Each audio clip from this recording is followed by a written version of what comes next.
Hello, this is Catherine Kirby. Welcome to Creative View Podcast about knitting and crocheting and about life. So, thank you for sharing part of your day for me. If you've been following, I did the Gypsy Pm Cow. That is a flower. If you look at it, it's a flower that's part of the cotton family. Now, you saw this before it was blocked. And now you're seeing it blocked, and it is an amazing difference. So if you haven't been blocking, please do it. It doesn't take much time. You have a nice, fresh creation when you're done. It smells good. It looks good. You can see all the pretty lace work. And now I want to make one in the moonshine pink color that I showed you. I have been all about pink, pink, pink, and I know it's because every time I ride around the neighborhood or I look out my back window into the neighborhood, I see these beautiful light pink flowering trees, and it's the only time of the year that you get to see them, and it's such a delight for the eyes. It's so uplifting. So I wanted to talk about a couple things. This is a scarf. You could do it smaller. You could do a rectangular shawl, but it was more fun than anything. I could have sworn I knew the designer, and now that I've looked for it, I'm not sure. And this is a yarn called Tierra del Fuego. And it is 100% wool. It's a super chunky. It's a Patagonia Highland wool. And this color is called Vulcan Lannon, spun in Chile for Euro Yarns. And what you do is you take a bigger needle, you insert your needle, wrap it twice, and bring it out. That's it. It's not a drop stitch. It's just a strange thing. I mean, you can knit this up in an hour. It is so fast. And then the next row intertwines with the next one. It's crazy. I'll try to find the pattern and see if I can share it. I've made several of these, and it's just really fun. Sometimes you have a yarn and you just can't figure out what to do with it. And this is a yarn called Cascade Whirligig, and I love it because it's 60% superwash merino, so that's a high grade wool.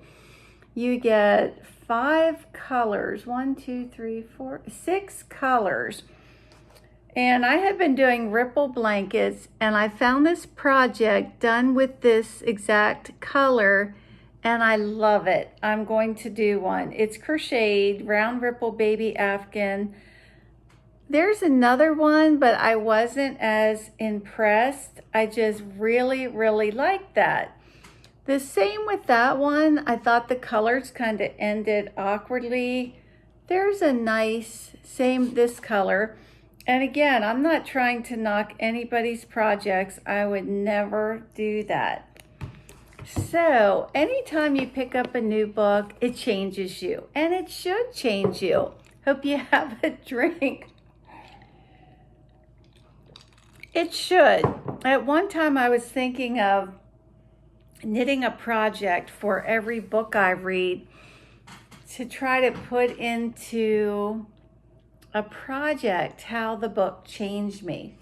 By the way, this is the Orchid that I showed you a few weeks ago that was almost dormant for a year. I now have 12 incredibly beautiful blossoms.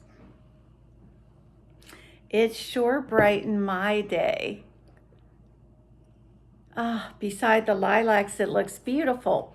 So this is set in the late 1800s. And when the book starts out, she goes to an impending birth, and the husband won't hear of a female doctor. He wants the midwife. And then she gets to a town and finds out the women won't tolerate a male doctor during childbirth.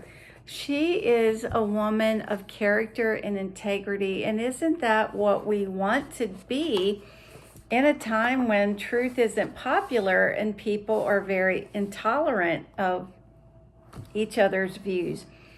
So the book starts out, the mother and the child die. She wasn't allowed in. And one of the mourners dressed in bombazine, and of course I had to know what bombazine was.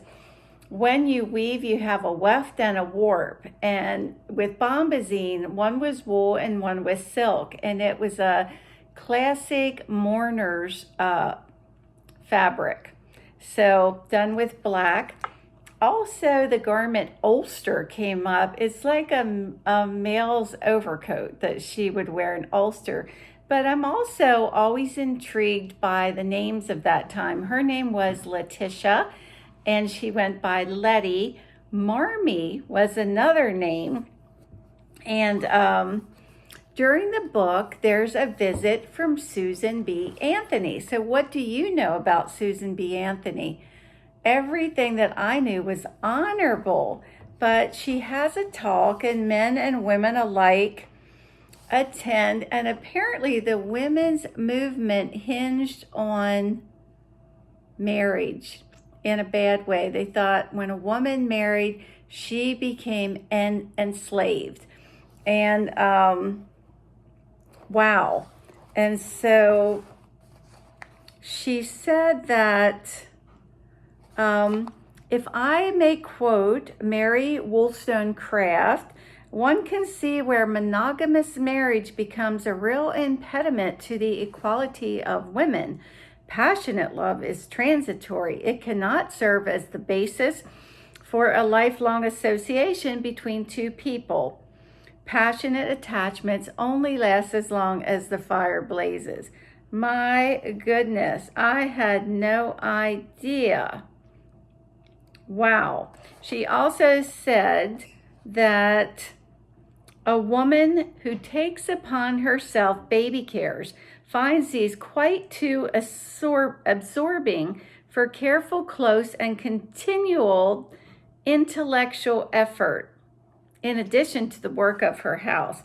So, in other words, a woman was dumbed down by taking care of a house and the people she loved. That was interesting.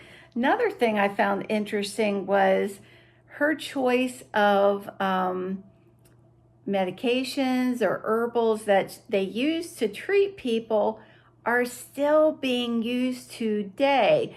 A lot of them were pellets that you put under the tongue.